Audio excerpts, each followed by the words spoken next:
The title, Panta Rhei, is a Greek expression that means everything changes, and this piece is concerned with the gradual transformation of musical objects, especially harmonies. It is scored for 3 instruments, violin, cello, and piano. There are also 3 different types of musical material which move among the instruments, a lyrical melody, and 2 different ostinatos on repeated single notes. At the beginning of the movement, the lyrical melody is in the cello. At measure 8, the melody moves to the violin. At the beginning of the movement, the violin is playing an ostinato, a repeated and sustained F sharp, punctuated by snap pizzicatos. That's the meaning of the little plus signs in the score. At measure 8, that ostinato, now on D sharp, moves to the right hand of the piano.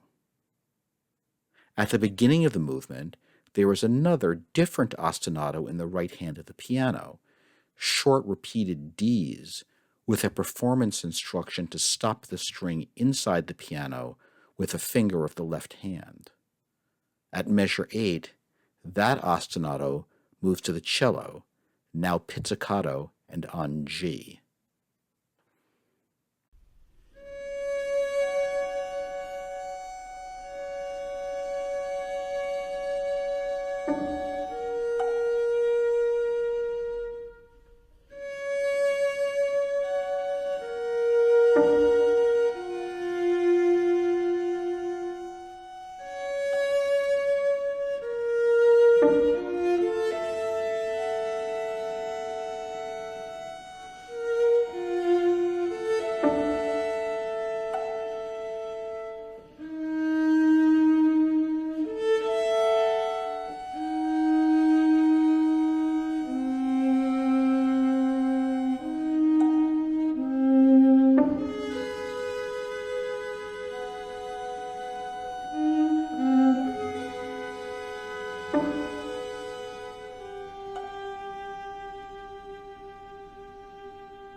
This is a 12-tone piece, so let's begin by looking closely at the 12-tone series on which it is based.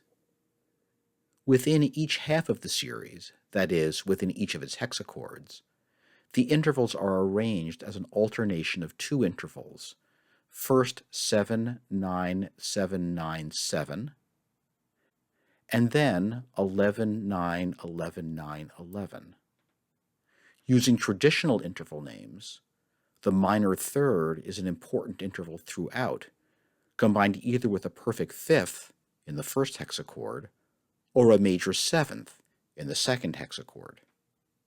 Here's the first hexachord alternating minor third and perfect fifth.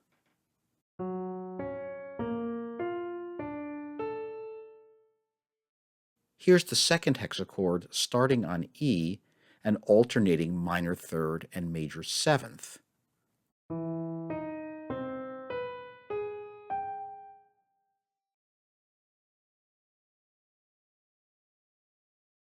Let's see what 3-note groupings arise from these pairs of intervals.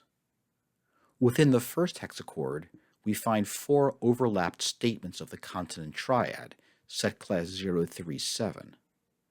The triads alternate major, 047 with the bigger interval on the bottom, and minor, 037 with the smaller interval on the bottom.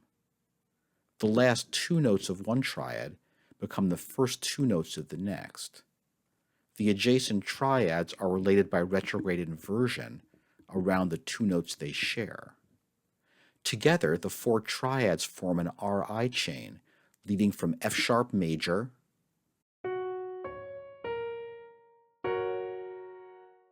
through B flat minor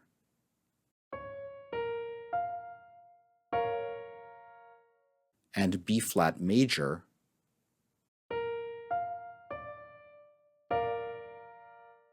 to D minor.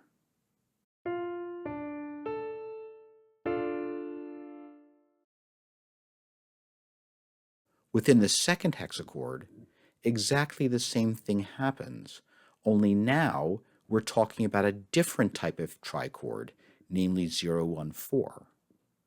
We overlap what we might call a major form of that trichord, 034, with a bigger interval on the bottom, with what we might call a minor form of the trichord, 014, with the smaller interval at the bottom. E, D sharp, C,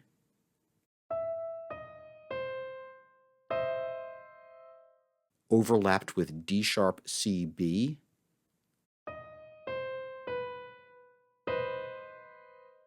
overlapped with C, B, G sharp,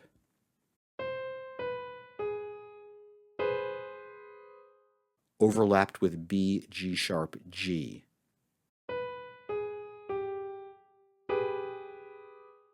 If the first half of the series is an RI chain on 037, the second half is an RI chain on 014.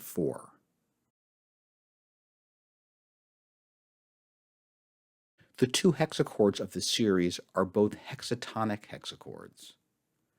The hexatonic collection can be thought of as a scale of alternating 1 and 3. In that guise, the first hexachord is labeled hex 1-2 because its lowest semitone is C sharp D. And the second hexachord is labeled hex 3-4 because its lowest semitone is D sharp E.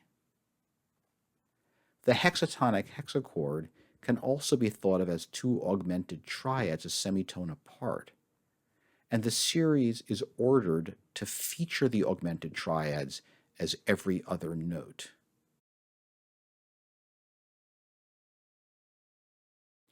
This passage uses just two forms of the series, P from the beginning through measure 7,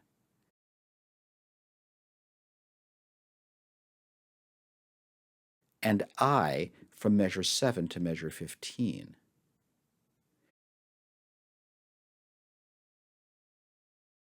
In the presentation of both forms, two notes are plucked out in the same order positions to serve as the ostinato pitches.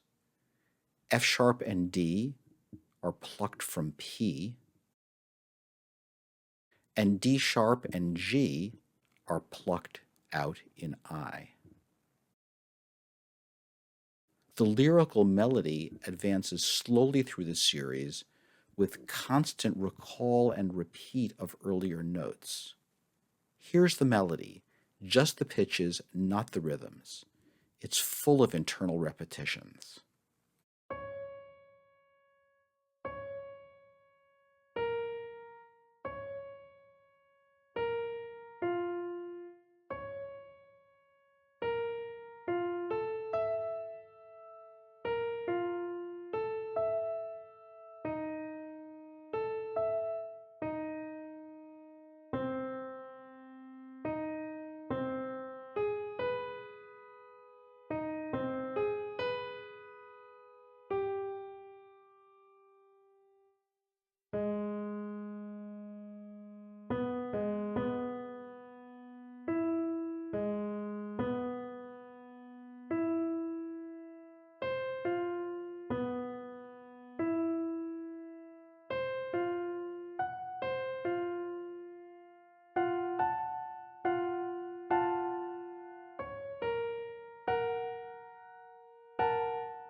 The two series forms P and I have the same hexachords but in reverse order. If we think of each of the two hexachords as defining a harmonic area, the large-scale motion of the passage establishes one area, moves through another, then returns to its starting point. The first harmonic area, oriented towards hex 1-2, extends into measure 5. The second harmonic area, oriented toward hex 3-4, overlaps the first one beginning in measure 3 with the last 6 notes of P, and then extends into measure 12 with the first 6 notes of I. The third harmonic area, a return to hex 1-2, overlaps the second one beginning in measure 11 and concludes in measure 15.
We can also parse the piece into a progression of triads and 0-1-4s as previously discussed with reference to the series. First, we get 4 consonant triads, alternating major and minor, then 4 0-1-4s, alternating the major and minor forms of that trichord. When the I form of the series starts in measure 9, we get the same thing again. 4 consonant triads, and then 4 0-1-4s.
In phrase 1a, the first 6 notes of P, we get 4 triads alternating major and minor.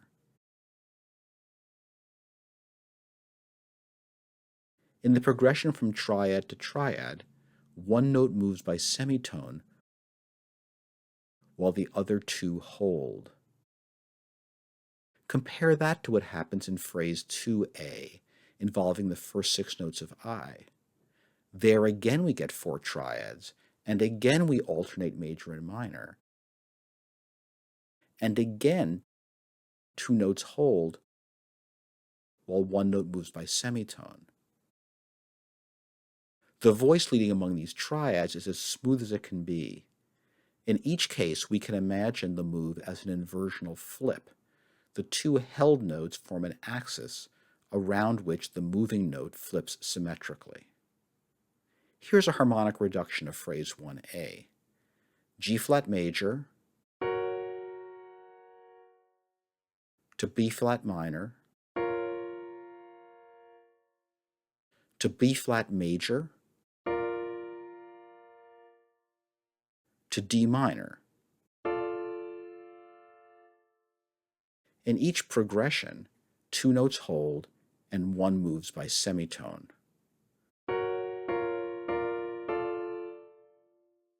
The same thing happens in phrase 2a, using the notes of the complementary hexachord, G sharp minor to E major to E minor to C major. 2 notes hold and one moves by semitone. And here's the whole progression.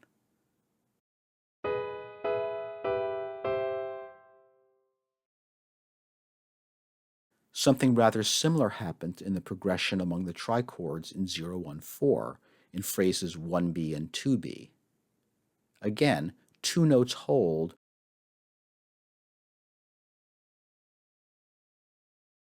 while the moving voice flips symmetrically around them. The voice leading is not so smooth, however. The moving voice moves by 5 semitones each time. But because of the common tones, there is still a strong sense of connectedness among the chords in the progression. In phrase 1b, C, E flat, E, to C, E flat, B, to C, G sharp, B, to G, G sharp, B.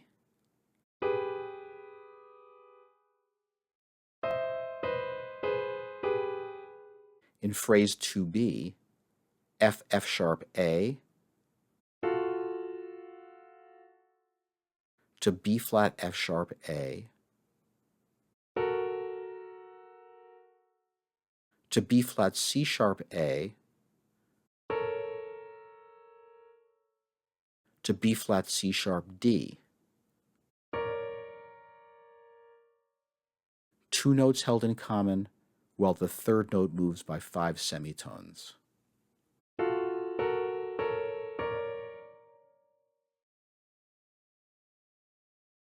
It can be revealing to trace these progressions on a hexatonic cycle. The outer circles on these cycles arrange the 6 notes of a hexatonic collection into 6 triads, connected in the ways we have just discussed. 2 notes hold and 1 note moves by semitone each time.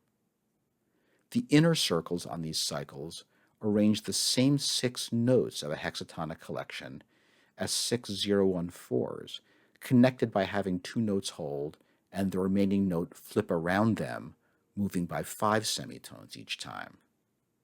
Mamlok's music can be understood to trace systematic paths on these cycles.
There is a systematic aspect to the rhythm, too, at least as far as the 2 ostinato lines are concerned.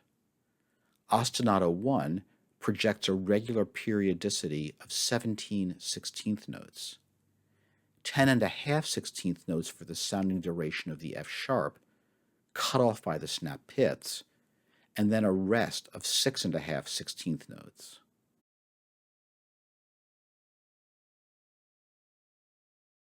Ostinato 2 has a regular periodicity of 11 16th notes. That is the duration between the attacked Ds.